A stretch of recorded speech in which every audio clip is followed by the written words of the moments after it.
there's just like, dude, so much. I'm so excited to talk about everything that happened in this month that I've been gone. So much like real life things. But that's not important. Just like what happened in game is the important part of this episode. But you know what? I'm gonna save it for the episode. I'm gonna roll the intro. We're gonna get going. But my God, dude, what a day to be alive, man. Oh, so good, so ready.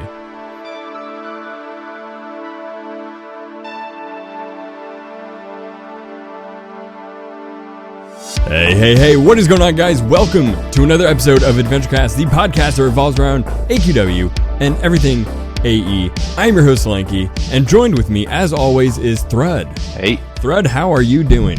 Whoops, I hit my microphone. I'm sorry. How are you doing, Thrud? I'm doing very well today. Are you? That's good.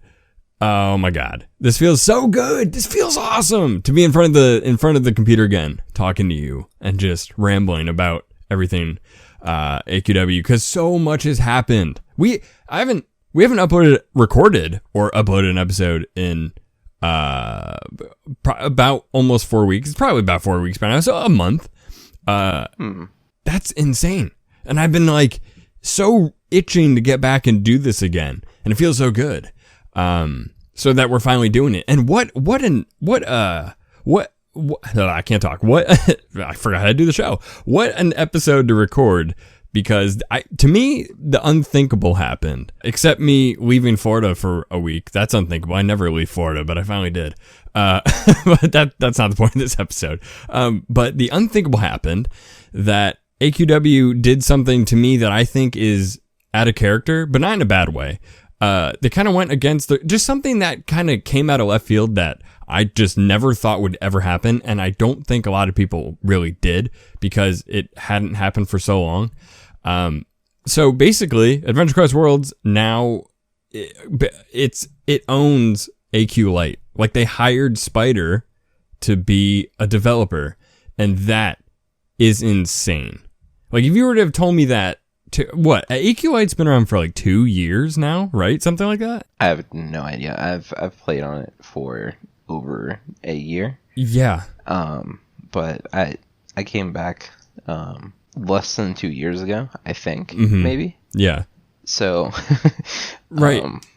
Yeah, I wouldn't know how old it is. I want to say it's like 2 years. Something, I don't know, something crazy. And it seems like since day one, when people started catching on to what AQLite was, and they're like, wait a second, this player, just a random guy, right? Or whoever it is making this client to add quality of life updates to the game that makes the gaming experience on AQW refreshing and feel new and up to date, because it was feeling dated. And that it brought so much. People, I don't know, I wish there was a way to look like that we could look at, like you and I, or any of the players could look at, like how many people were using like the normal AQW launcher, and versus how many people were using AQLite, because I can guarantee you the people using AQLite was way higher than the people using the normal launcher, just because it ran the game better. It had so many more things in the settings to do to make your gaming experience better, and things that, in my opinion, should have been added to the game years ago, since like day one, kind of thing. Anyway, and I don't know. Spider is definitely is an inspiration, because it just shows that some guy just in the community, and I really, I reached out to him. I DM'd him on Twitter asking, like, dude, can we please, like, I didn't say it like this, like, oh, hey, dude, can we interview you? You know, I said professionally, like, hey, if you want to ever come on the podcast, we'd love to have you, kind of thing. But basically, I was like, dude, can we interview you? So many questions. You're a huge inspiration. Like, it's just, I want to know his story. Like, I want to know if it was a passion project, or was it more of, he saw the necessity and he took it under his wing to bring that necessity to us for free, basically. It was free, not basically, it was free. There's just so many questions I have for Spider, because I don't know, man. Like, I just can't believe that AQW finally, rather than people saying, hey, guys, or Alina, whoever on Twitter, Artix, check out, this guy Spider made AQLite. It's doing really well. They check it out. They're like, okay, well, use it kind of at your own risk kind of thing. And people are like, there's so many things that you guys should add to your launcher to make it better, because this is exactly what we want. This guy in 2 years is bringing us what we want and bringing things to the table that you guys couldn't in over 10, 13 years, to AQW. But they finally did it. And I think that's insane. How do you feel about that? I think it's crazy, but I mean, I'm happy about it. I still can't believe it happened, kind of thing. So it's one of the things that was kind of like looked down upon, right, for a little bit, because they're like, oh, you're using that hacking client, because yes, Spider back in the day did make bots. He hasn't made bots in over a year, I believe. Sorry to interrupt you, but I think he said something about that in his interview on the design notes. And if you guys haven't read that, definitely go read it. It's a good interview. It just gives you a lot of more insight into who Spider is and AQLite. But I think he said something about that. Like, I don't want to misspeak what he said, because I don't have it right in front of me. I probably should, just so I don't say the wrong thing.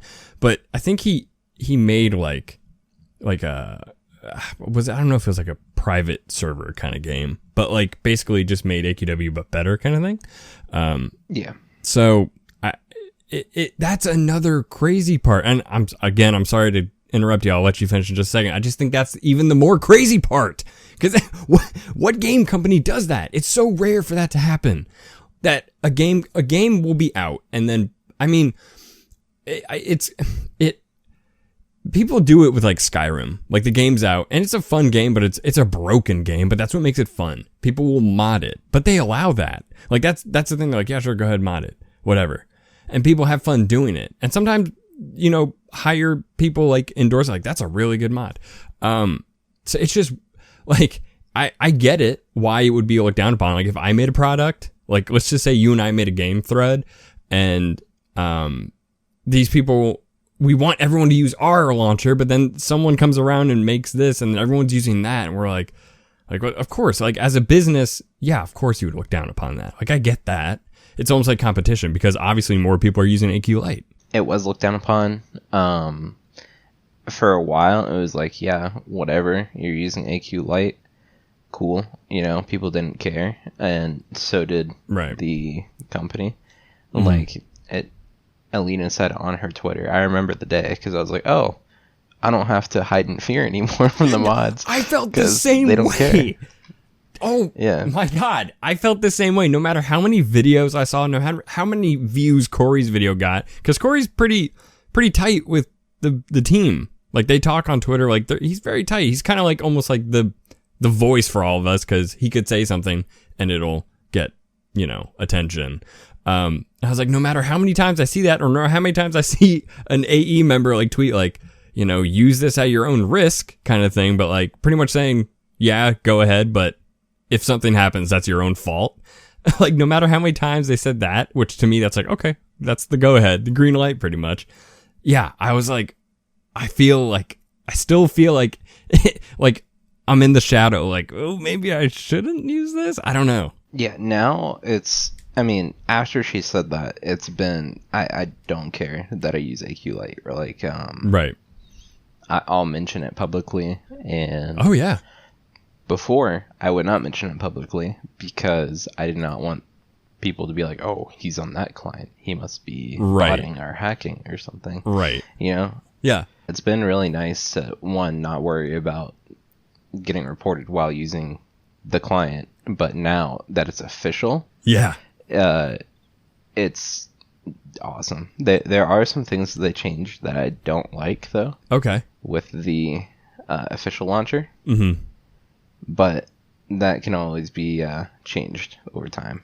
Yeah, and what you speaking of changes makes me think that, or not makes, it reminds me that Spider, just like he did with AQLite, constantly he was updating it, obviously as much as he could. I don't know what Spider does for like when he could, obviously, but it was pretty frequent.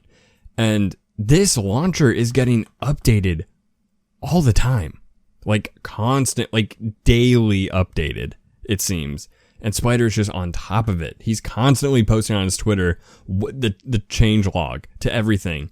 And almost still giving us that that sense of like transparency to see what they're changing. Kind of like when he had AQLite and he made it open source. Everyone could see what was happening.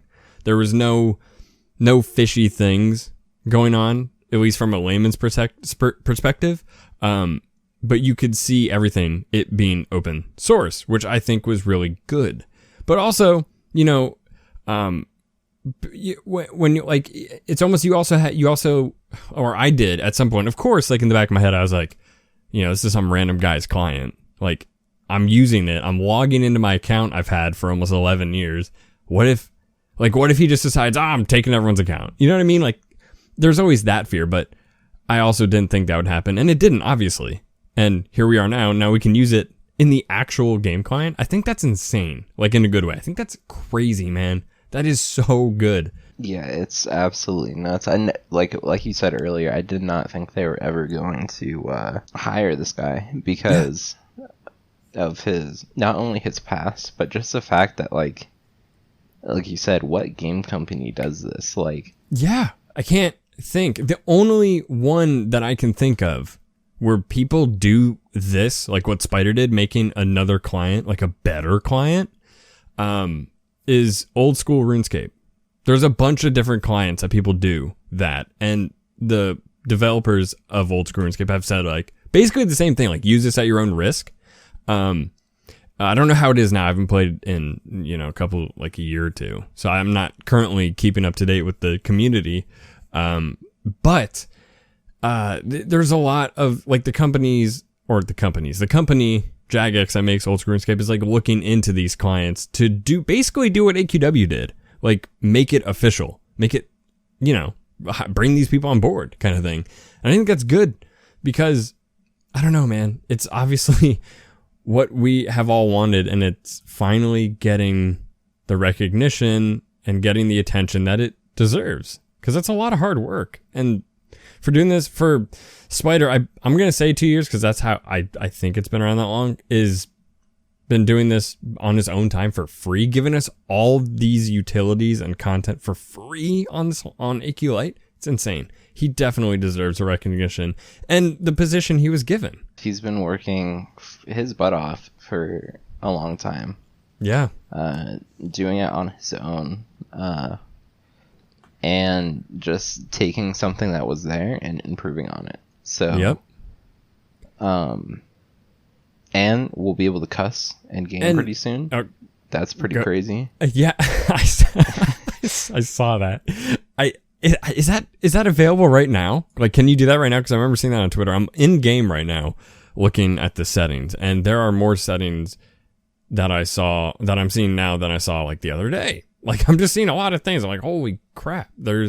It's constantly getting updated. I think it's like a chat filter. Yeah. Chat settings. I don't see a. Wait, what is this? Oh, that hides the chat, I think. Yeah, I don't see. I don't know. I don't see it right now. I might just be blind and I'm totally missing it somewhere. But I do remember seeing on Twitter that you could cuss in game. It wasn't the chat filter. Feature was in the game for about 3 hours. I won't want to say 3. Okay. Probably like 10 hours before we broke it, and they took it down. Really? Yeah, because there were certain phrases that would break the chat filter. Oh, wow. I'm assuming that's what made them take it down. Yeah. But yeah, it was not ready to be launched, so it's not in the game yet. That's funny. Man, and looking at all these settings, I'm trying to remember, because I remember when they first released this new launcher, that I remember going to the settings. I'm like, whoa, there's not as many settings as there was in AQLite, but now obviously there's so many, and I feel like there's some new ones too. I feel like there's ones that I didn't see in AQLite, which is cool, obviously, because, you know, he's probably thinking about doing these in AQLite, but he's like, oh, well, now I work for AE. I can do it in, the new Artix launcher for AQW, which is great. But this also brings the question, or at least the expectation, that the way this game is now and how player friendly it is and all the quality of life updates, is this now it brings the expectation that AQW Mobile has to be held to these standards, I think, because people aren't going to want to. Okay, so if they release AQW Mobile, here's what I think. If they release AQW Mobile and it reverts backwards to how AQW was before AQLite basically even existed, just the old client, well, no one's going to want to play it, I don't think, because everyone's so used to AQLite, and now that it's official, this is just going to bring the player base back. And I think that people are going to expect now AQW Mobile or AQ2D, whatever they're calling it, to at least start like this. And I think they should have, I don't know what their plans are, obviously, but I think they should have Spider have some work in AQW Mobile to make it player friendly, like this new launcher. Thrud? I'm recording and he cannot hear me right now. Thrud, where did you go, Thrud? Thrud? We'll just have to Thrud! Wait. Ow! Thrud! Thrud, I can't hear you. Where did you go, Thrud? Yeah, so now that he's hired, I don't think that should be a problem at all.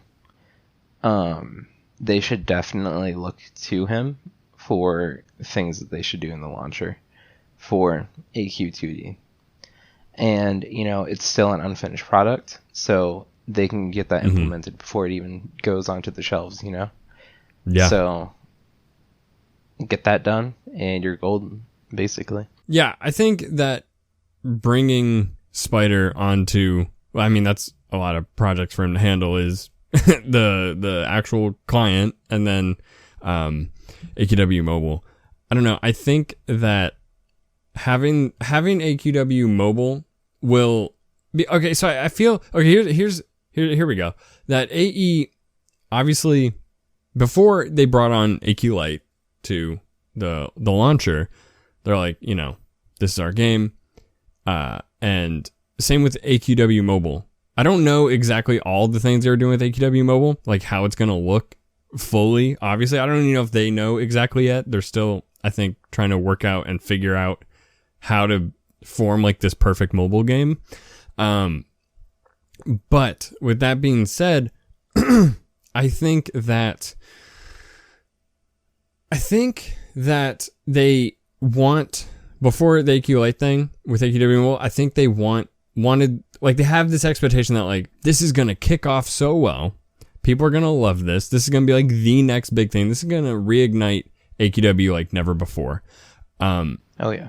But now that they have AQLite, or at least Spider, and hopefully working on AQW Mobile, if he's a part of it and he has a say in it, I think that it will have that feedback that they wanted the game to have, that they maybe were expecting. Because, to be honest with you, if they were just going to release it on mobile the way it was before, just a little things updated, it probably wasn't going to get that good of feedback. But now that they have Spider, and if he's going to work on mobile, it's definitely, for sure, going to have that feedback that they wanted in the first place. Because Spider is held in very high regard. People have a lot of respect for Spider. People love Spider. People have always been telling the team, hey, add this to the game. And it always seemed to go as far as, yeah, that's a good idea. I'll forward it to the team. That's it. So them posting about this AQLite thing is huge news. Yeah, it's definitely a stupidly huge thing that they did that. It is stupidly huge. Stupidly huge, man. I'm trying to now that the AQLite client doesn't work because this exists now. I'm trying to see what's new. Like what? Oh, I don't know if the character page search thing in the settings was in AQLite. I don't remember, because it's just I got so used to the settings that I didn't really. It might have been, but I might have glossed over it. But the chat settings, I think there were some chat settings. Oh, the new chat box. Let's talk about that for a second. The new chat box. I like it, but there's a few things, or there's at least one thing that I would change. You have an option in your settings to collapse. It's called collapse on unfocus. So basically, when your mouse isn't on the chat box, it'll the chat box itself will disappear, but the text will stay there. I think it would be beneficial to, if you're not focused on the chat with your mouse, it should just fade out. Like I've seen that in other games. Like it'll fade away, because it's not being used. Because I found myself many times, because when I do the collapse on unfocus, it's just the chat box that disappears, but the text still stays there.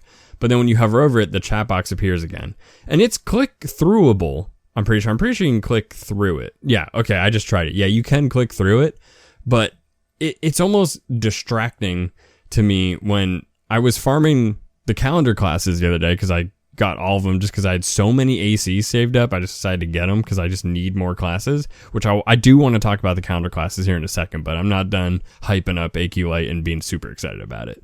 Because I was farming my classes and I was moving around and doing quests and to get the enhancements and stuff, and I kept finding myself accidentally clicking like where it says general and then chat and then party and then guild. I find myself accidentally clicking things in the chat rather than where I need to go. So if the chat could disappear, so you have more access to the screen, I think that would be a good update to do. Because that's just that, and that could just be me that has that opinion or has that just kind of little gripe. It's not a big deal. I don't care that much, but it's just something that I thought of. But I think I think players would appreciate that. I think it would clean it up more, like the screen, and it would just make the game, make the experience better for clicking around. Because that's what this game mostly is you're clicking. It is clicking around. You're a character running around a flat, just non-moving screen. So it makes sense to me. Something that I liked in AQLite, but is not in the test client. Mm-hmm. They had more filters for the chat. Did they? They had whisper. The whisper filter is the biggest one for me. Oh yeah. Because sometimes you'll be in Yulgar, for example, and people will be chatting up a storm. And then somebody whispers you, and you totally miss that whisper because it's my gosh, all the way up. Yeah. Yes.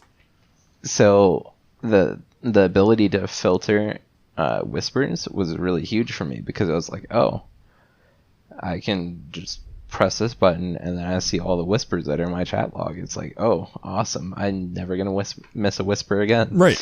But yeah, no, that is huge.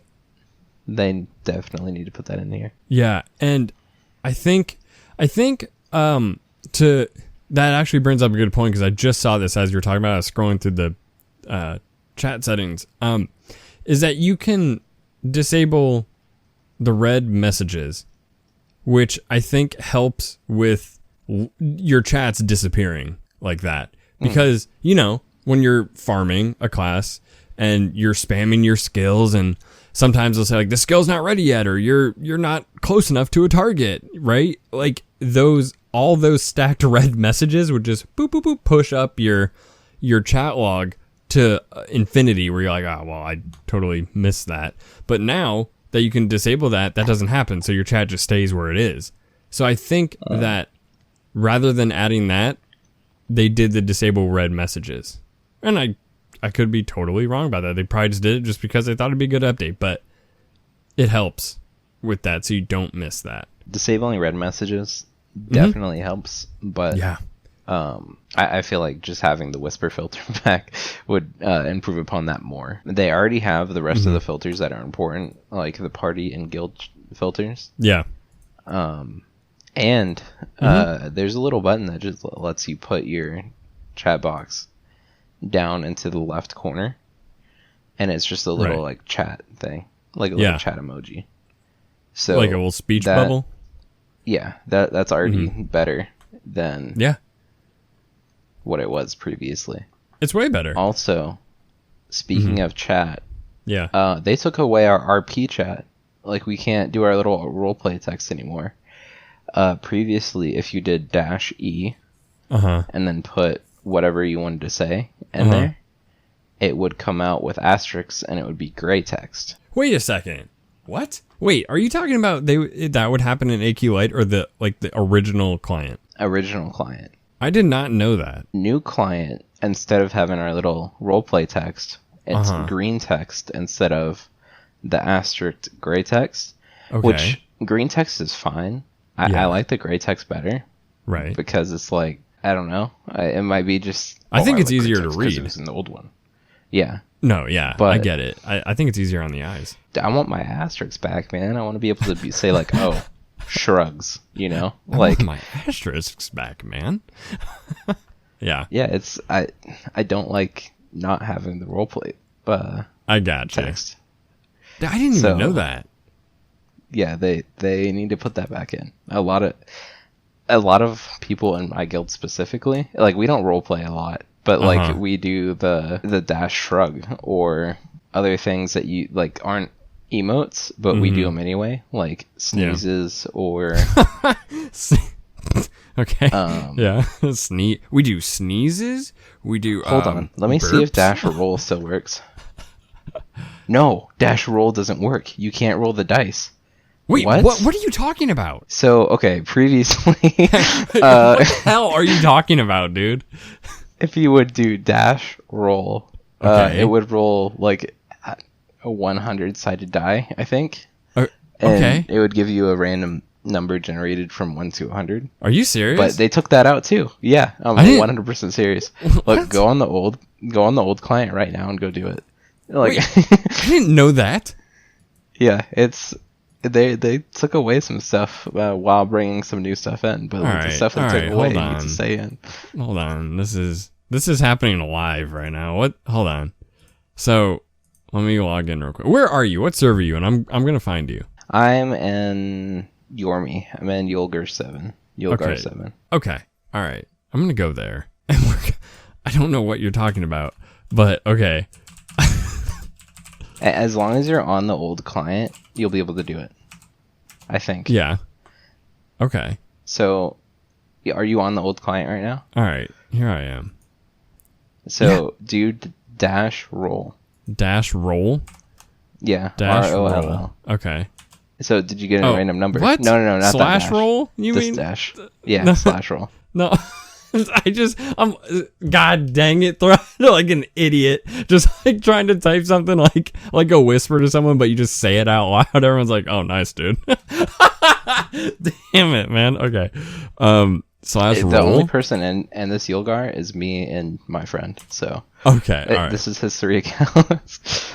All right. Okay. Whoa. Yeah. Wait. So hold on. So what is this role playing whisper thing? Oh, hello. What is this role playing? So dash E. Dash E.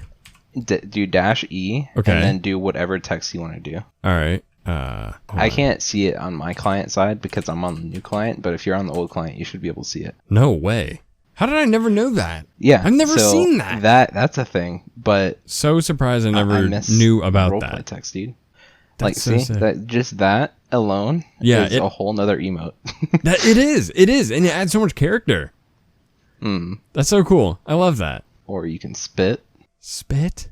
Don't spit. That's gross. Oh, Thrud, come on. I know your guy's like a outlaw in the Western times. You'd be spitting in spittoons, but come on, man. We're in Yulgar, dude. That's funny. You farted. I don't care how old you are. I'm 26. I still think farts are funny.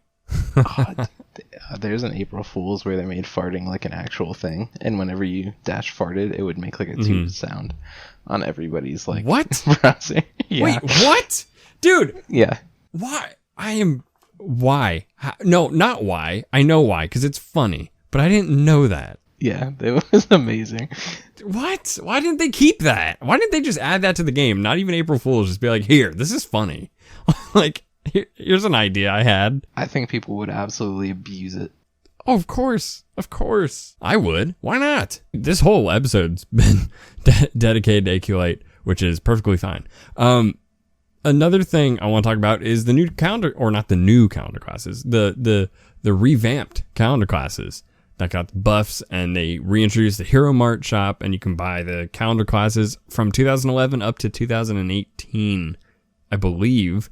And the 2019 through 2022 are going to be available soon.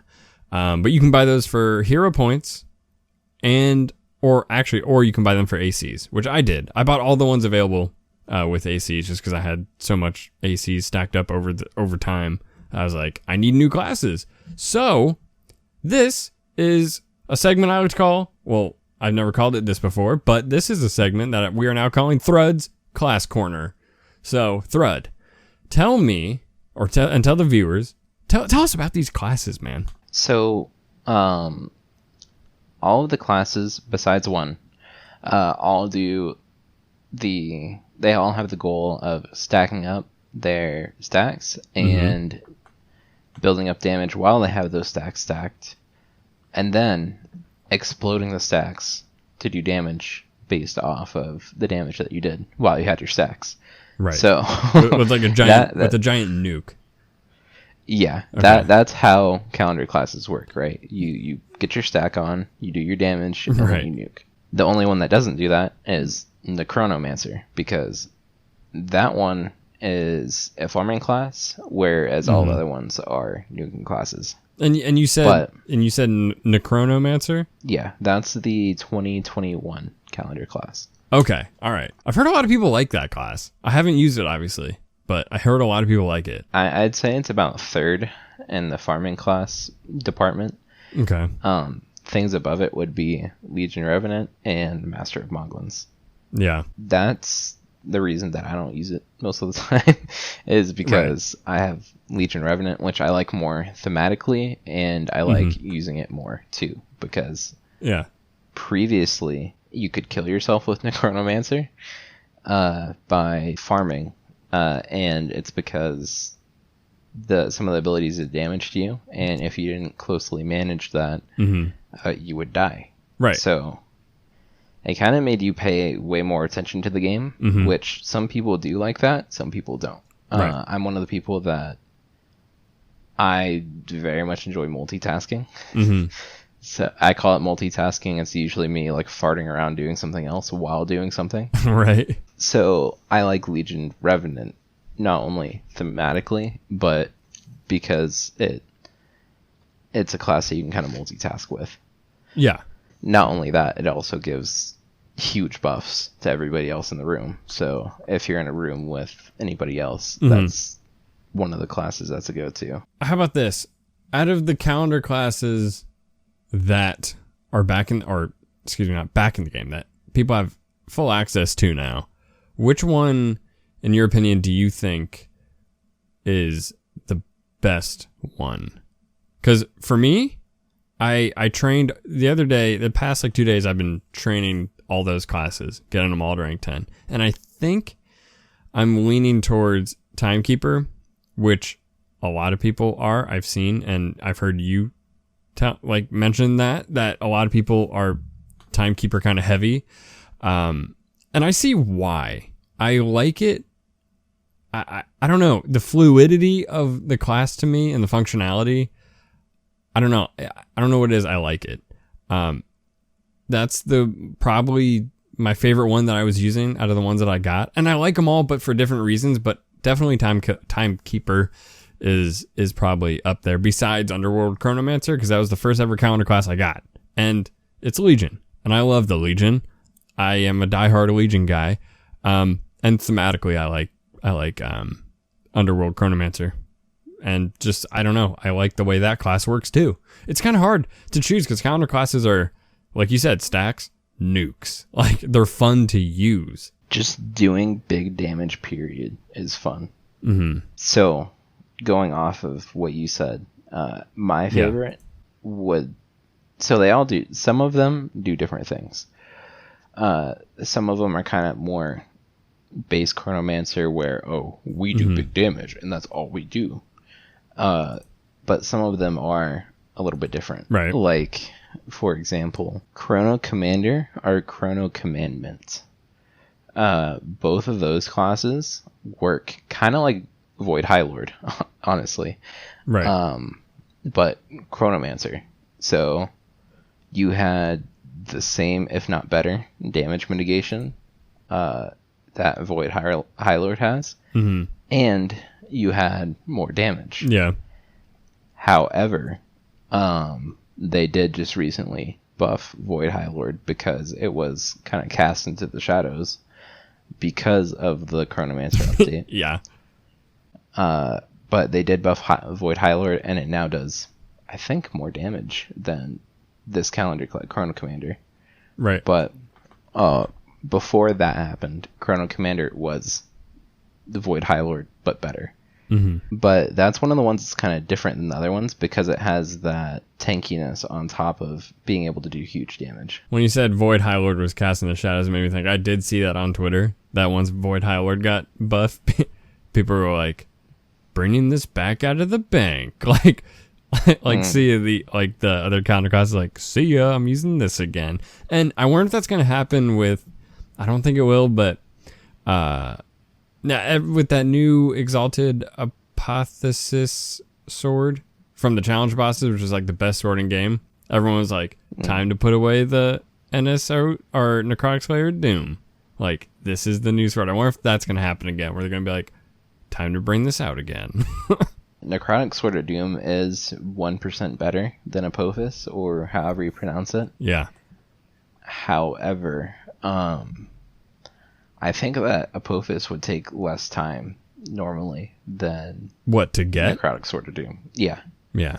I've Necrotic heard that. Sword of Doom is a grind. I've heard that it's 100% like infinitely just better, and well, not better, but better as in easier to get. It's gonna take you 2 weeks minimum to get Necrotic Sword of Doom. Yeah. I no-lifed it, and it took me 2 weeks. Yeah. A lot of people are probably gonna do longer than that, and some people will do less than that. You know, I'm not the best farmer in the world. Some people are faster than me. But yeah, I'm higher up in the farming ranking, I guess. And it did take me 2 weeks. So I'd say the average player should be somewhere around 2 weeks if they're doing it the fastest way possible. The fastest way to get Necrotic Sword of Doom is to get Sepulchre's armor first, and then do the quests for Necrotic Sword of Doom that Sepulchre's armor unlocks. Okay. That's like the fastest way, period, to do it. Yeah. But the thing is, they buffed the farm since I did it. Like, it's easier to do now than it was back in the day. Oh, yeah? But back in my day, we had to... back in my It took day. us about a week to get Sepulchre's armor. Uh-huh. I don't know how long it takes now, but it's probably going to take less time. Yeah, probably. Hopefully. I don't have NSOD. It's so hard for me to commit to grinds like that. It's very hard for me to want to do that. Like, people that grinded to level 100 when it first came out, I'm like, dude, no. Like, I can't do that. I'll just get it over time kind of thing. I don't know. It's hard for me to really sit down and devote time. Like, I want to get the new sword, but I heard it takes something like 20-something days. You have to do because they're daily quests, right? So it takes like 20 days or something. I'm like, dude, man. Like, I know it's, if you have a good team and you get the rotation down, you get it down pat, it's like 10 minutes out of your day or something like that. I get it, but it's hard for me to want to, it's hard. I want to do it. It's just hard for me to do it. 10 minutes for 20 days, and you have to get your squad on point for that 10 minutes every day for 20 days. Have you gotten the sword? Do you have it? No. So I have no reason to get the sword. The way you said, you're like, no. Like, are you crazy? Yeah, it's like, one, the boss is like, I don't want to get a squad and have them have to do that every day. You know, like, that's difficult. It's a big ask. Yeah. And 2, I already have a sword that's better, so I kind of don't need this sword. Right. That makes sense. Yeah, I've actually thought about, like, iota-ing another necrotic sword to do. Yeah. Just so that I can have a different enhancement on it. Because right now I have 2 of them. You can have up to 4 necrotic swords of doom, though. I'm pretty sure. Really?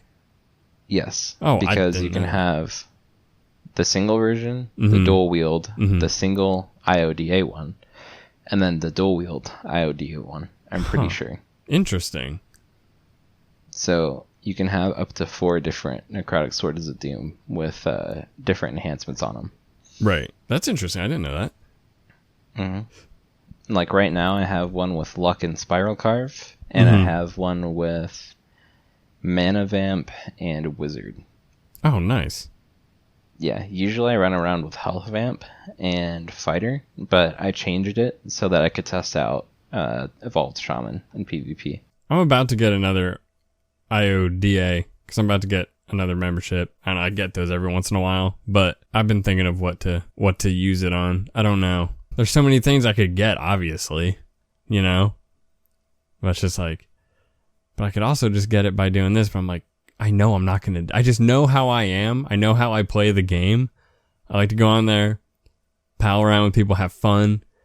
Like, you know, like if I were to IODA a necrotic sword of doom, like I to me, like, yeah, sure. I don't know. My view on that has kind of changed.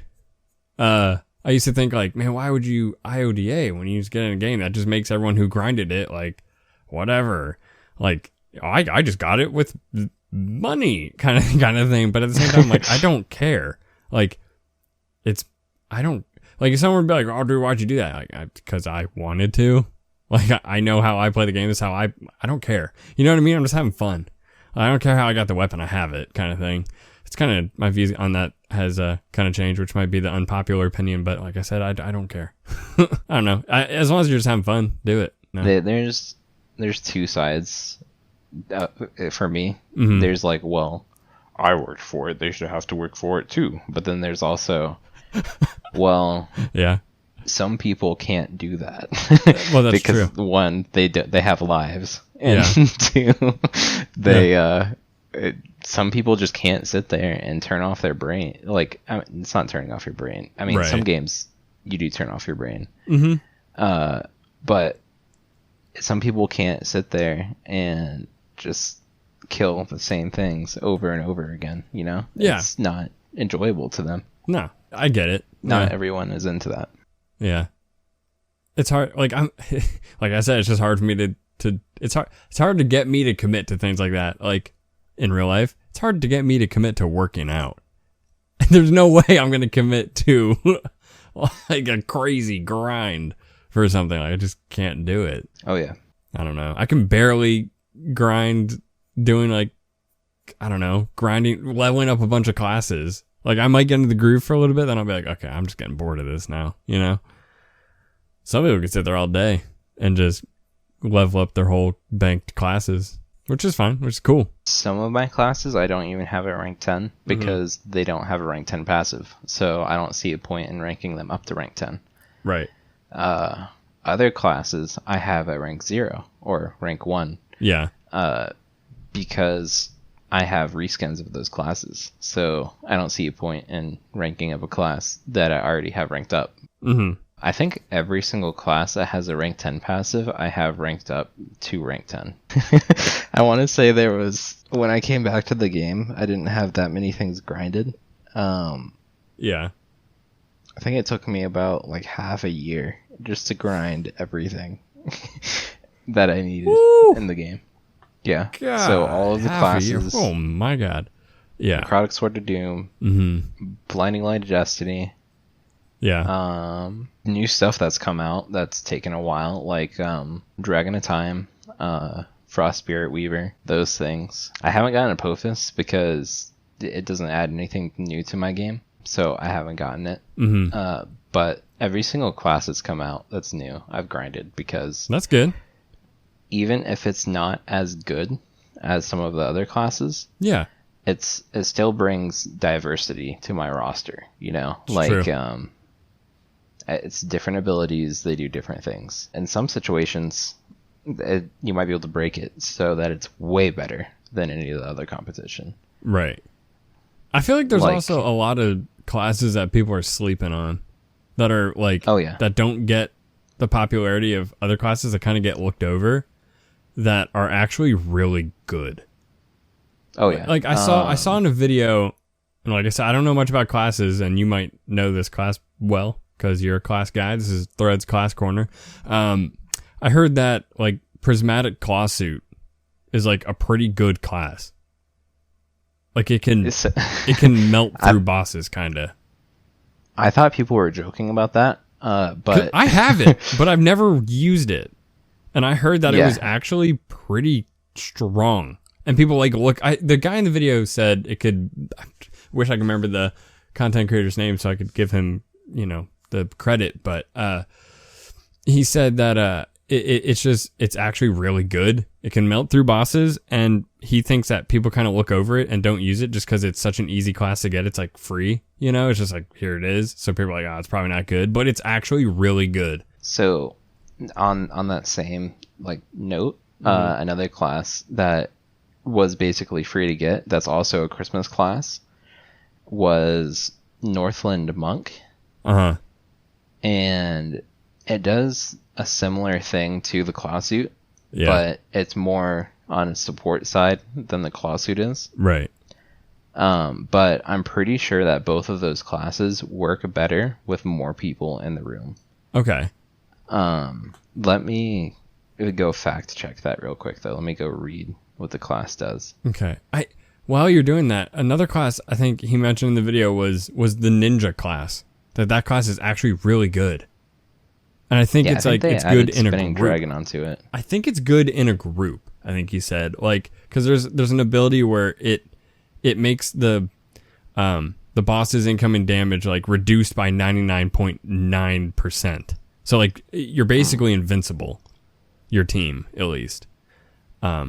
I could be totally wrong about that, but I do know he said that Ninja was a good class. So there are a few classes that do that. I think what that buff is called is Spinning Dragon. And kind of the ninja type classes have that, Dragon Shinobi, Blade Master Assassin. Those type classes do have Spinning Dragon. That's which originally they didn't. But they added it to, I think, Blade Master and Blade Master Assassin. Gotcha. Not recently, but I want to say 6 months ago. Nice. Yeah, there's all kinds of classes that are kind of in the shadows. Not a lot of people know about them. Claw Suit was one of them. Yeah, and they're classes you just don't see anyone in game using. You never see. I don't remember the last time I saw anyone using Prismatic Claw Suit or Ninja. I can't recall the last time I saw someone wearing that. I see Ninja in PvP sometimes. I can see because that. See, I don't do much consider it to be one of the base classes. It still is a decent PvP class. It's not on the lower end of things at all. Yeah, I imagine Ninja has really good dodge. Higher up there. It's not the best, but it's higher. Gotcha. Other classes that are stupidly OP, but people don't use them because it's only OP in a certain scenario, is Paladin High Lord and Doom Knight Overlord. Right. Both of those classes get buffed based on the people that are in your party, how many people you have in your party. So if you have a full party of people, you're doing calendar class level damage, more than calendar class level damage. And it's cool. Absolutely ridiculous. Yeah, you're constantly pumping out 100k damage. Nice. It's not, you have to build up to 100k. You're doing 100k every single hit. That's so cool. There's those classes that literally nobody uses because of the setup that it takes. Right. But even then, calendar classes are just the best for doing high damage. Yeah. Without needing so much extra work to get them set up. You do need to build your stacks, but you don't need to go find a whole party of people to buff you up to make you do your damage. Yeah, and like when I'm learning a class and I look it up on YouTube, I'm like, oh my god, dude! Like some of these combos are crazy. Mm-hmm. Some of them get insane. I'm like, okay, I'm gonna need to write that down. Like, okay. So I think that we should finish up talking about the Chronomancers and then move on to other classes, because Alina did just tweet out about PvP and how much like time we spent on PvP. I saw that. I think that would be a great time to talk about different classes.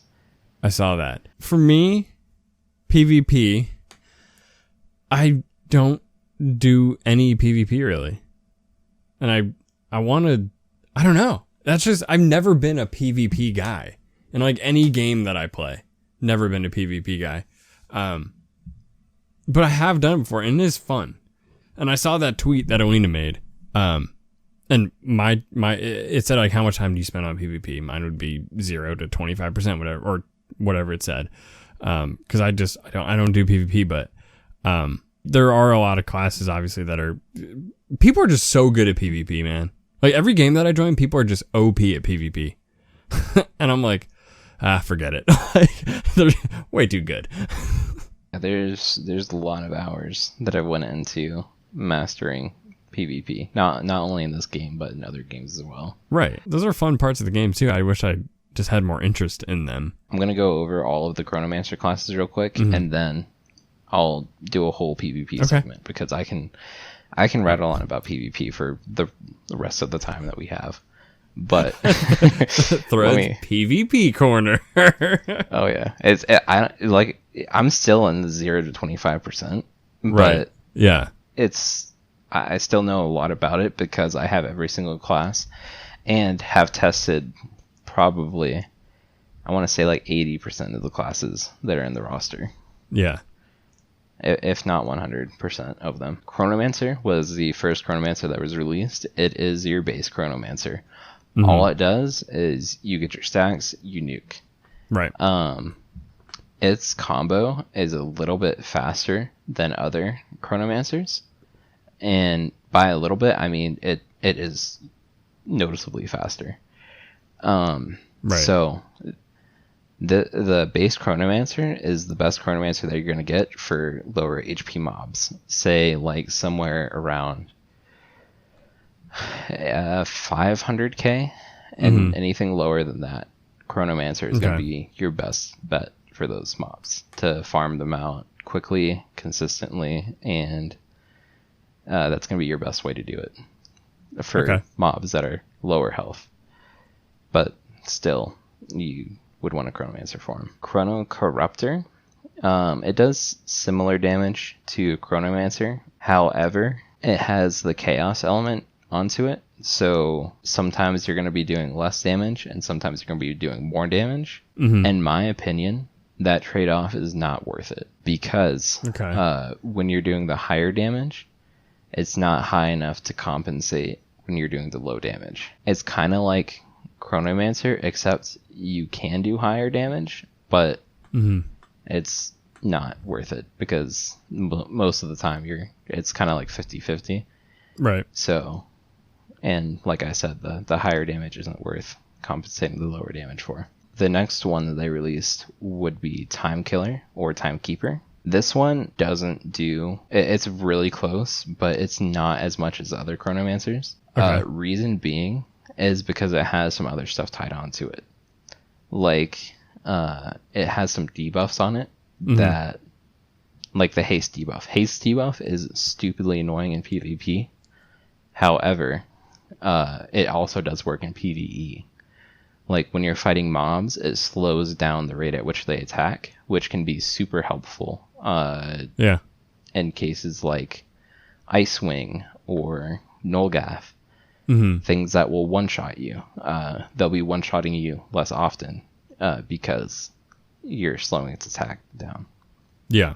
Chrono Commander or Chrono Commandment, that class, it does a noticeably less amount of damage than other Chronomancers. However, it has a damage reduction tied into it.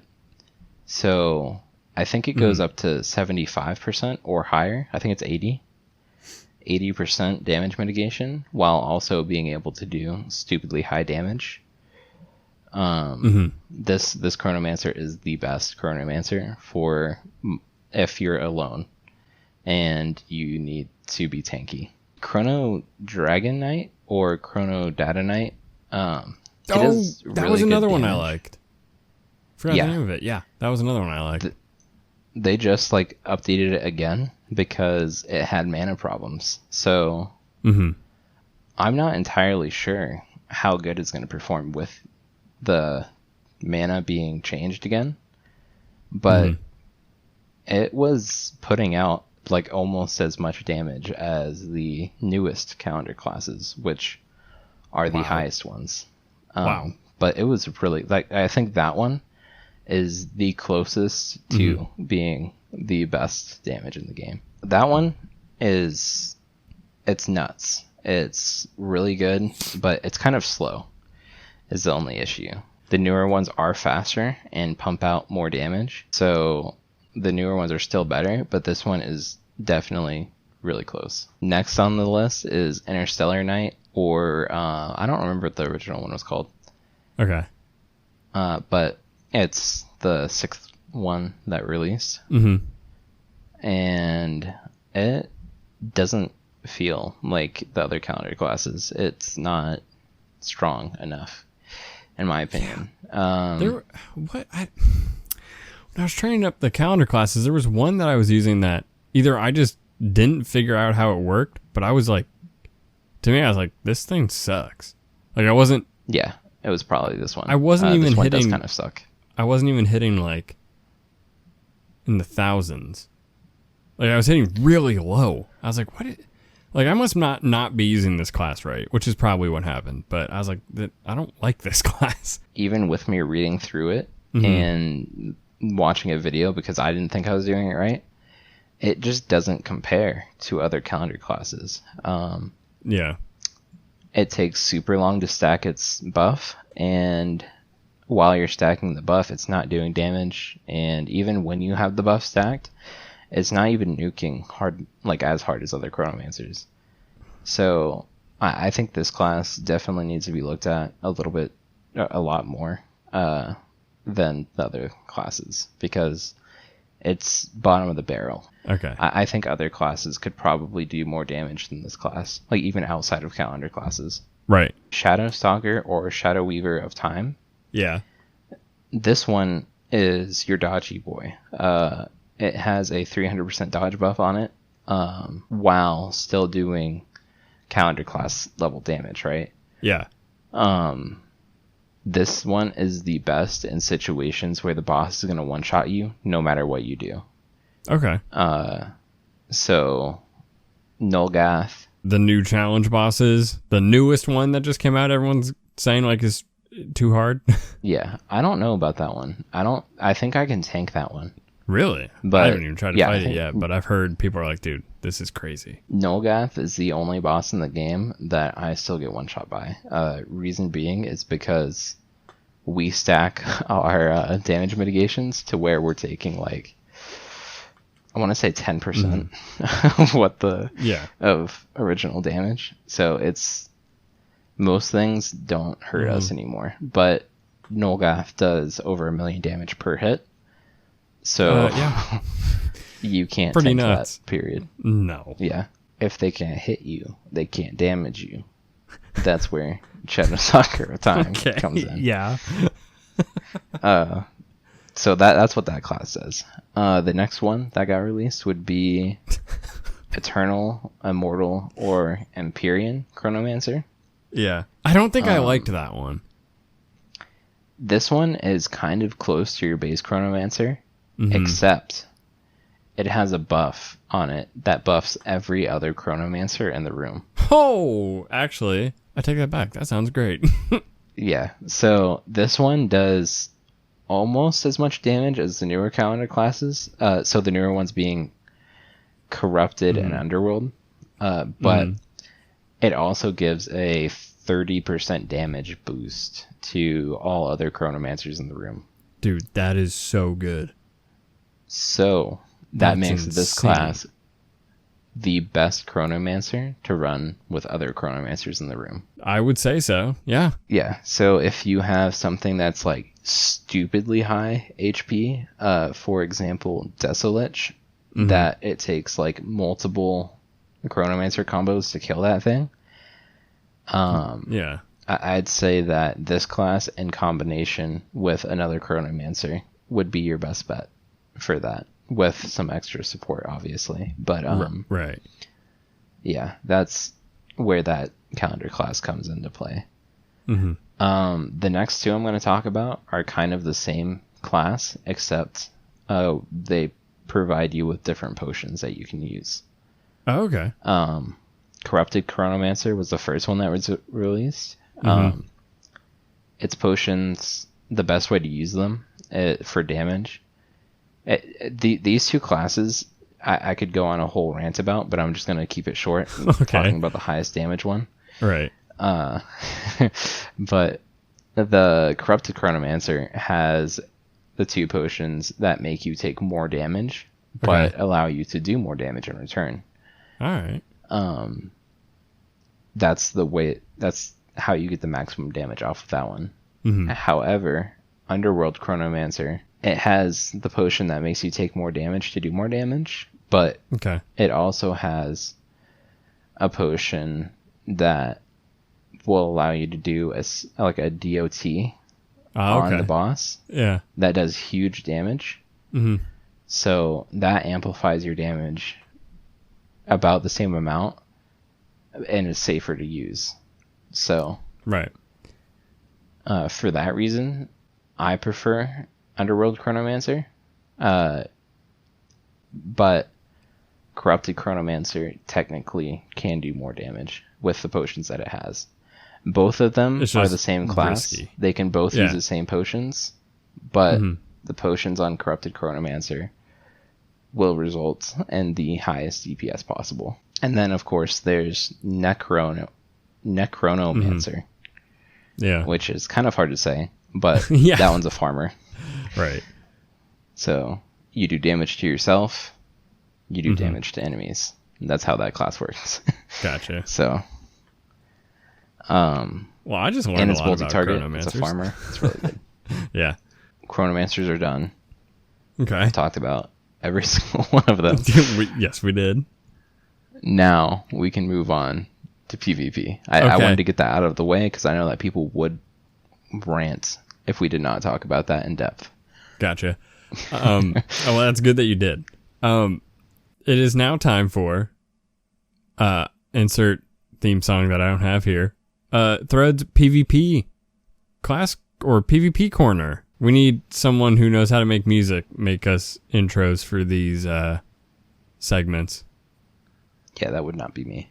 I don't know how to do that, but someone make a like a show tune, like Jeopardy, like dun, dun, dun, Thruds PvP corner. You know, hey, I think that'd be cool. Anyone listening that knows how to make music and can spend like a couple minutes and make it doesn't have to be good, just be crappy. That'd be funnier if it was like kind of bad. So the way PvP works in Adventure Quest Worlds is it's mostly class based, with a few other factors that go into consideration. I think the most balanced way to play PvP is to have the highest HP amulet that is available to all players. So it's not, oh, I'm a member, so I have more HP than you. No. Right. They changed that to where you have to go get the member and the non-member amulet, and you merge them to make a better amulet. Huh. So this amulet gives you an additional 1,500 HP, 15,000 HP, sorry. Yeah. You get an additional 15,000 HP in PvP. Now, the reason that I say that's balanced is because there are classes that will one-shot you. It's true.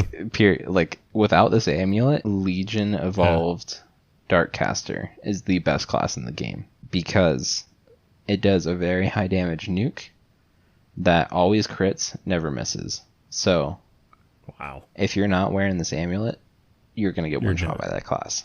Yeah, you're done. GG easy. you know. However, with the amulet, it opens the door for a lot of the classes to actually be played. Even with that, though, there are some classes that stand out a lot more than others because of how OP they are. It is kind of like rock, paper, scissors, where if you have a rock class and somebody's using the scissor class, you're most likely going to beat that person using that class. And some classes are really good, but they don't have a 100% hit rate. So if you're using a dodge class, sometimes you can beat those classes that don't have the 100% hit rate. Because if they can't hit you, they can't damage you, right? Yeah. But on the other side, some classes do have a 100% hit rate. And that is specifically to counter dodge classes. Because if there wasn't classes to counter dodge classes, they'd be running rampant in PvP. You know, there wouldn't be anything you could do about it. Right. But there's classes that counter that. There's classes that counter those classes, and then it's kind of like a triangle almost with some outliers. Evolved Shaman being one of them. Evolved Shaman is absolutely nuts. Yeah. So is Great Thief. Great Thief and Evolved Shaman, I think, are the two most OP classes in PvP, period. Not VHL. VHL can be countered by a lot of different classes, actually. Yeah. But I don't know how that's going to work with the new VHL buff. VHL is probably higher than it was on my list now because of the buff that I got. Previously, there were a lot of classes that could beat VHL out, like Legion Revenant, for example. Yeah. Did have a fighting chance against it. You would be able to beat it, like, I'd say 50% of the time. Like, it was a 50-50. With the new buff, I don't think that's going to be the case. But that was one of the classes that could do that. Another class that is my personal favorite class would be Legion Blade Master Assassin. Because it's a class that is viable against a lot of classes. But it takes skill to use instead of just spamming it. Because when the lower health you get, the more damage you do. So, if you can manage to time your nuke with your low health, that's why that class, I say, requires skill to use. And that's really the only skill that comes into PvP, other than a few classes. Because some of them have damage reflect, and then you have to take that into consideration because, oh, hey, they're reflecting damage. I can't hit them. That's kind of a skill thing in PvP. There's a lot of different things that go into PvP, and every single one of the classes is different. They do different things. Some of them are better than others, but for the most part, a lot of them can provide you with some different matchups. Right. Something that I like doing just to test out a lot of different classes, I'll just pick a random class, equip it, and then have my other person put on a random class, equip it, and then we fight, you know? Yeah, that's a good idea.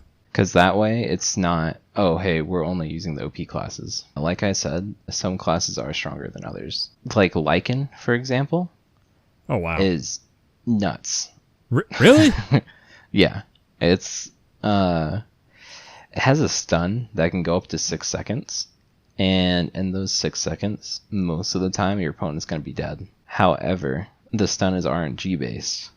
So, going to hit, it might stun for 2 seconds. It might stun for 6 seconds. Yeah.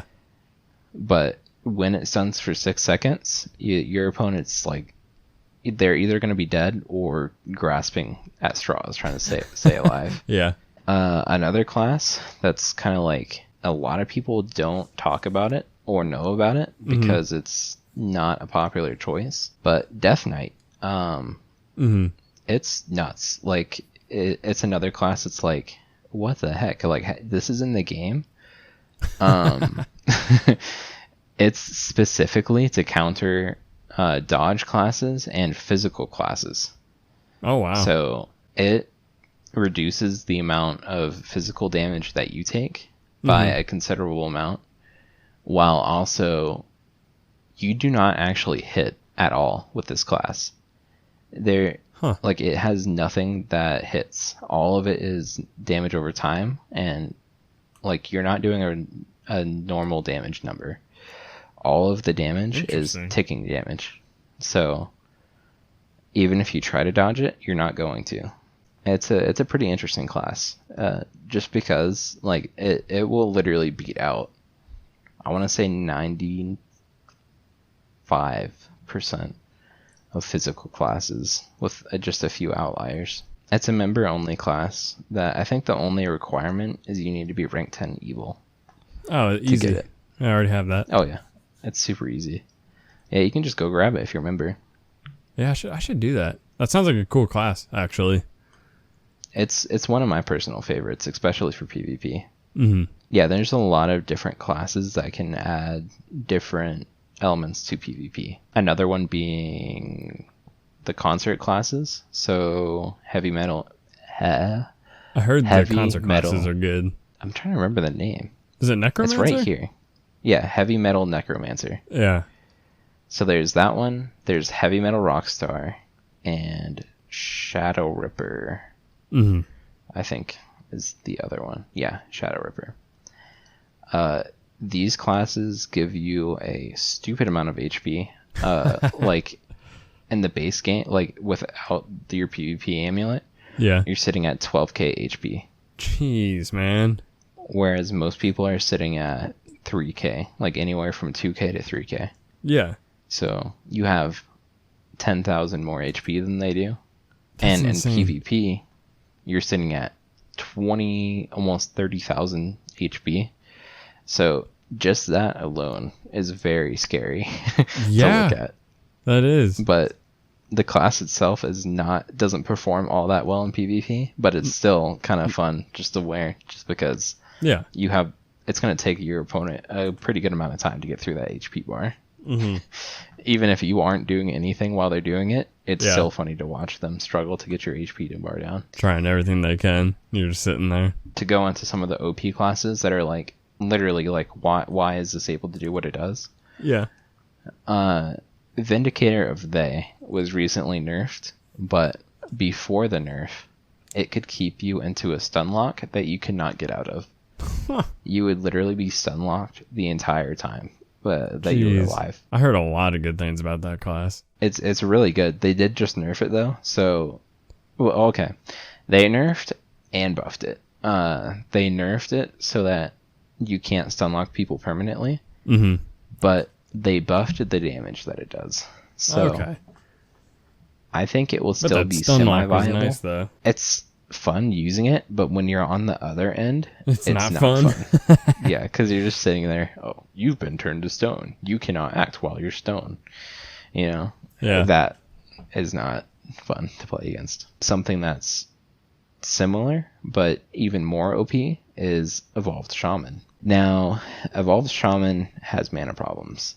So the way that you counteract that is you put on Mana Vamp and you make sure that you have a boosted weapon on. Okay. Because the mana that you get is based on the damage that you do. Oh, wow.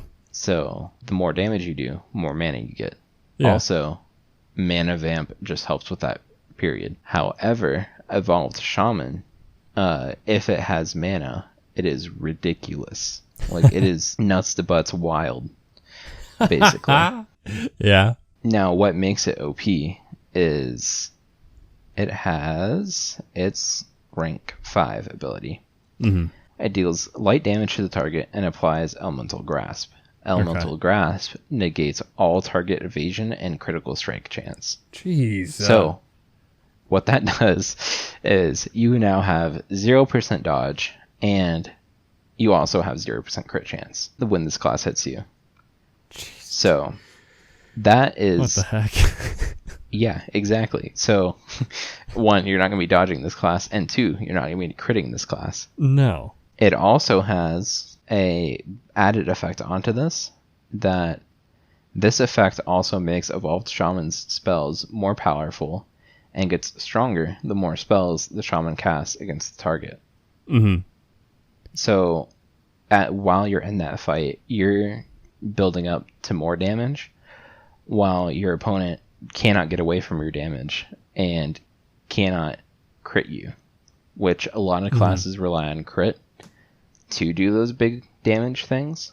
But when you can't crit, what are you supposed to do, you know? Exactly. It also has a heal over time that is pretty generous. It's a pretty good heal over time. But the thing that makes this thing stupidly broken on top of that, like, it would have been fine if that was it, right? Yeah. But it also has an ability, Ferocious Gale, that deals damage and reduces enemy haste while increasing yours for a short time. What that means is now not only are you not dodging, you're not critting, your skills are also slower, and your attack speed is slower. So, I said that mana gain is based on damage done. Yeah. When you're not doing damage, you're not gaining mana. Yeah. So, while this class is slowing you down, you're doing damage slower, so you can't get your mana back in time to cast your abilities. And then on top of all of this, it's also speeding up the Evolved Shaman's abilities. So if you thought, oh, I'll just outlast these debuffs, you're not going to outlast the debuffs. They're getting their stuff back faster than you are, you know? But that's not all. Wait, there's more! Yeah, exactly. Its first ability deals moderate damage and either burns your foe for damage over time or freezes the target in place, stunning them for 4 seconds. The effect is increased by Elemental Grasp, right? So what that means is you're either being burned or you're being stunned. But the thing is that's increased by Elemental Grasp. So it says that you're getting stunned for 4 seconds, but you end up being stunned for more than 4 seconds because of Elemental Grasp. Damn it. With a 6-second cooldown. Yeah. And guess what? What, that Thread? 6-second cooldown isn't a 6-second cooldown because they're faster because of the haste buff that they have, right? Okay. Yeah. The entire time, they're speeding themselves up. They're making it to where you can't dodge. You can't crit. You get stunned, so you can't do anything. They're healing themselves while reapplying these debuffs, and you're not getting out of it. So, I think currently in the game, this is the most OP class in the game, period, for PvP. Sounds like I need to grab it. 12 o'clock here. I have about 10 more minutes. And luckily, there's only one more class that I need to talk about for PvP. Go for it. And that is the second seat, or the second most OP class in the game, Great Thief. Really? So, yeah, Great Thief. I didn't have my hands on it until recently, because they brought it back with the HeroMart update. Yeah. But this class is also pretty nuts. It's not nuts on the level that Evolved Shaman is, but it's the second most OP class in the game, so it's got to be pretty good, right? Yeah. This class has some pretty cool stuff on it. It's honestly fun to use. Like, Shaman is fun to use because you're making the game not fun for your opponent, but this class is fun to use, period. The reason I enjoy using it is because it's heavily RNG based. Your fight depends on your coin flip, which it has a 20-second cooldown. You flip a coin. You don't flip a coin, but yeah, that's what it's called. Yeah. There's two options that you can get out of this. You can either get a heal over time, which is okay. It's not crazy. Or you get half of your lost mana back. Oh. So what? This class does not get mana all that well, right? Without this coin flip. Yeah. So if you miss your coin flip, you're kind of SOL for 20 seconds. Sounds like it. But the ability to get half of your mana back is really good. That's nuts. I didn't know that. I don't have Great Thief, but that's nuts. Also, it has a different auto attack than other classes in the game. Mm-hmm. This has the fastest auto attack, tied with Chrono Assassin. Chrono Assassin also has a 1.5. No. Chrono Assassin has a 1 second attack speed. Jeez. So it only takes 1 second to attack again, while most classes are sitting at 2 seconds. So that's an interesting fact about those two classes. Yeah. But this has the second highest attack speed in the game. And it also has a chance to increase your damage that you do by a considerable amount every single auto attack that you do. Mm-hmm. You have a 10% chance to apply a 150% damage buff for 4 seconds. At rank 10, you also have a 15% increased dodge chance. At rank 4, you get a 20% increased dodge chance and increase your luck by 20%. So that means 20% more crit chance and 20% more dodge chance, totaling to 35% dodge chance. Just right, like that's how much you have without buffing yourself with anything else. It also has an ability that increases your dodge and hit chance by 35%. Mm-hmm. So 35% plus another 35% is an additional 65% dodge chance on top of your natural dodge chance. Mm-hmm. So the class has a 32% dodge chance naturally. Yeah. And then it has the 35 and the other 35. So that's going to put you at around 90% dodge chance. That's nuts, dude. It's not the highest in the game, but that's still pretty a lot. high. Yeah. Yeah, that's pretty crazy. Its first skill is pretty cool too. Reach into your deceptively large bag of stolen artifacts and use one of their abilities to aid you in battle. Oh my god. Each treasure causes a different effect, so use the powers wisely. Each aura debuffs them by 35% of the shown effect. So, this thing debuffs your opponent 35% of whatever stat that it shows. Okay. So, you can debuff their damage, you can debuff their dodge, you can debuff their crit chance. There's all kinds of different stats that you can debuff on them. And it's just RNG which one you get, right? Obviously, some of them are better than others, but that's what makes this class more fun to me, at least. You get my hands on that class, Great Thief, right? Yeah, it costs 10 hero points, but it is interesting.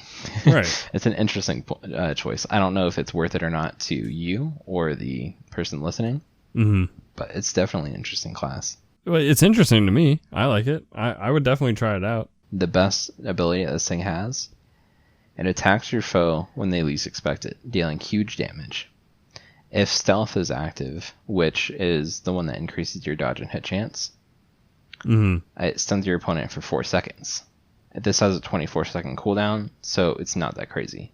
However, if Hidden Blade is active, it applies bleed to them, letting them bleed out, taking more damage for 8 seconds, right? Right. So all of this stuff combined, all of the abilities have a pretty long cooldown, but it just does so much damage, and it has that auto attack that is really fast to kind of compensate for not doing your abilities all that much. Yeah. But it's just a really good class in general. It's really fun to use, and it's just super cool, honestly. The animations are cool in that class too, if I'm not mistaken. I actually have not seen the animations because I just got the class recently and haven't looked at them. I'm going to go do that now. I'm pretty sure the animations are really cool. There's like gold and gems flying everywhere. Really? I think so. I'm pretty sure. I don't want to mislead you, but I'm pretty sure. I'm excited. I'm excited.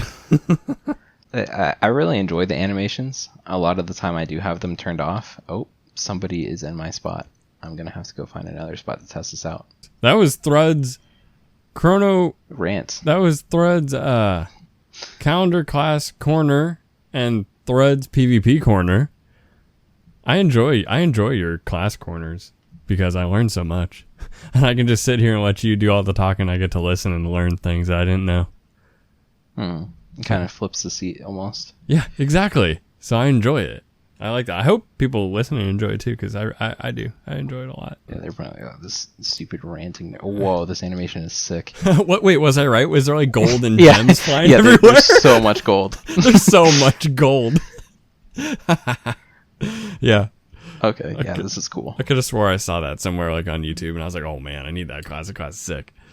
That was just based off the animations, not knowing anything about the class, but based off the animations and now knowing about the class, yeah, I still think it's sick and I want to get it, so I'm gonna have to get that. I don't have enough hero points, but I'll pick up like, oh, you know what I could do? I could buy a Adventure Quest World's logo t-shirt that they added to HeroMart in the design notes. I'm on HeroMart right now looking. It has 4 hero points included. I think I have 6, so that'll give me enough to get Great Thief. That's what I did. I got the Moglin logo one though, because I saw that and I was like, that's probably the one that I would wear out in public the most. Yeah. Just because the design is kind of minimalist and it's cute.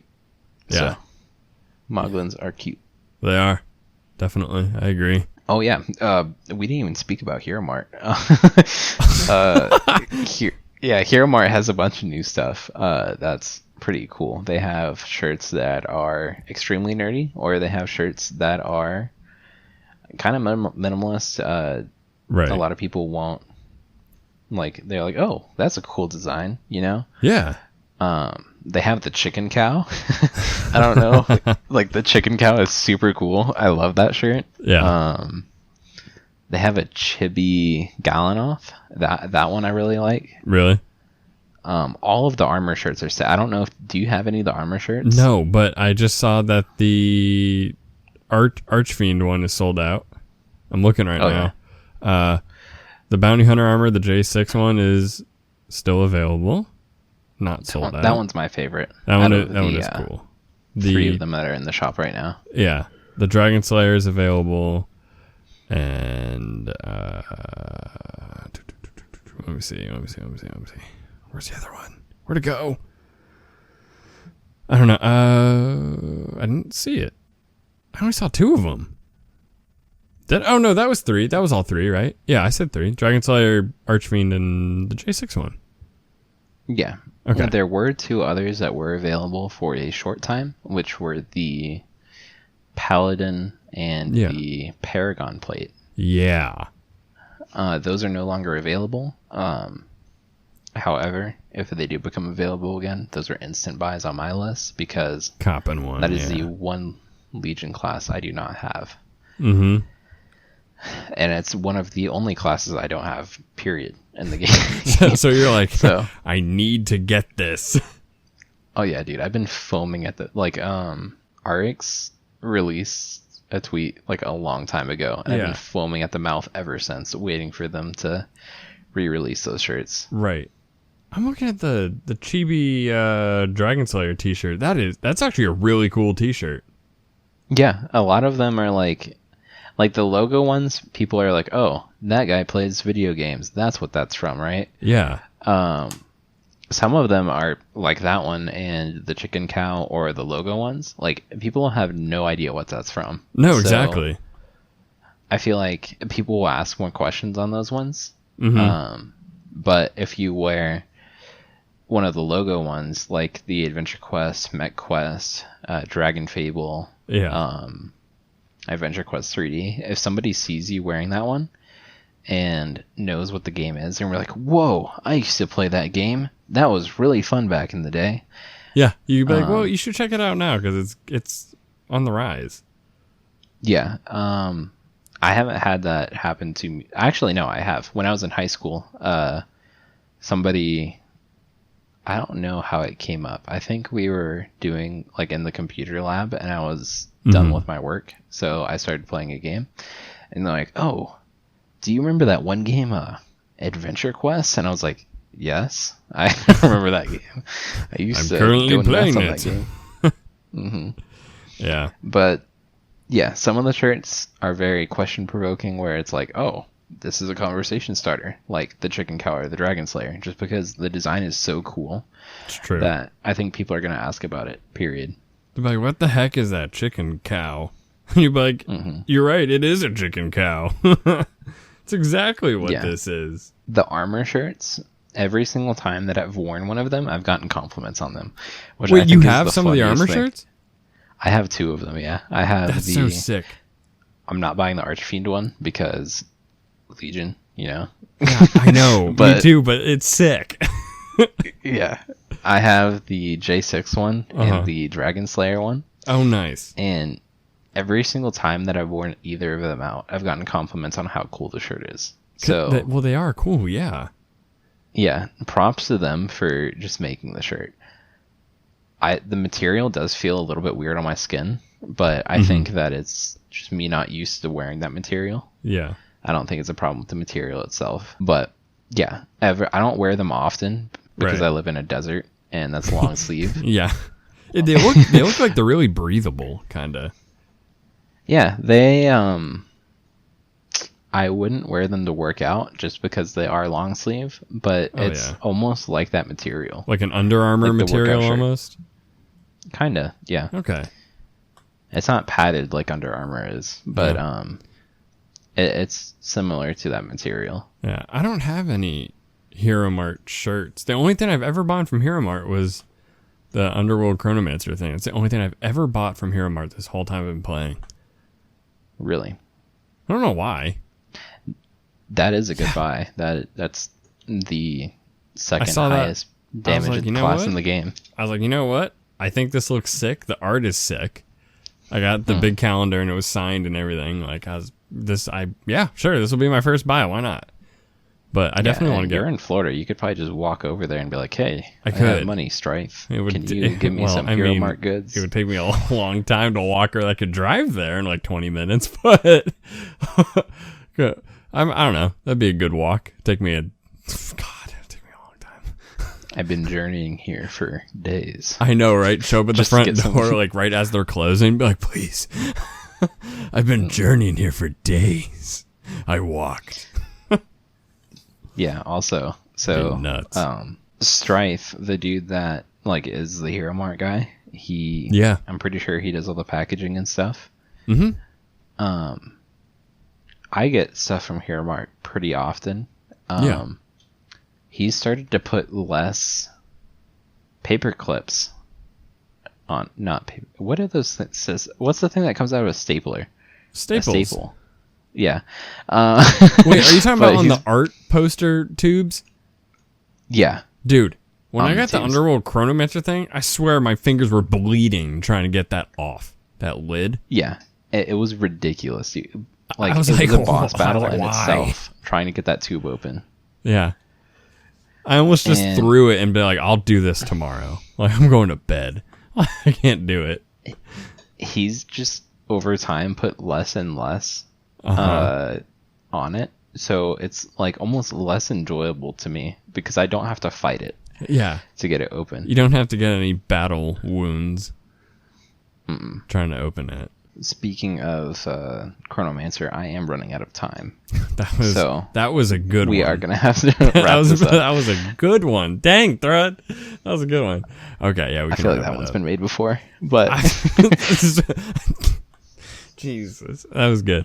Okay, yeah, we can wrap it up. That was a good episode. Well, oh yeah, I enjoyed it. I had fun. Besides the technical difficulties. Yeah, God, I have so much editing to do. We had so many. You guys obviously don't know this because you're listening to it and it's fully edited. But we had so many technical difficulties that a lot of this episode was me not being able to hear Thread and disconnecting and reconnecting. A lot of the time during the PvP talk, I wasn't there. I was like coming in and out, like disconnecting because my computer's acting weird. Yeah, the reason I was talking like nonstop is because I was like, well, he's gonna disconnect. Yep. So yeah, and the reason I'm just in here going, make it. I'm just going fluid.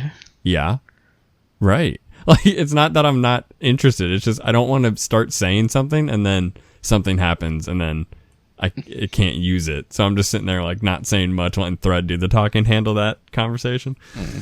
But hey, it works out. But all right, guys.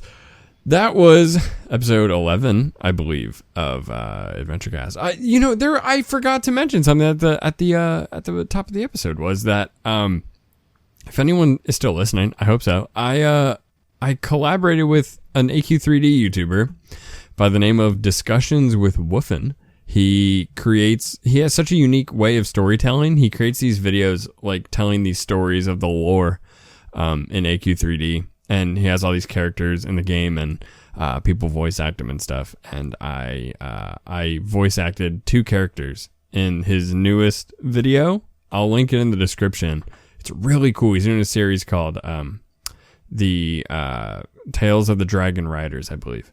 And I believe, yeah, it is what it's called. But it's really cool. I don't play Adventure Quest 3D, but I'm always down to like help people, and I'm by no means a voice actor or good at it in any sense. But it was still fun to do. If you guys want to check it out, you know, you'll recognize my 2 characters easily. You'll recognize who I'm playing just because I have such a distinct voice, and I try my best.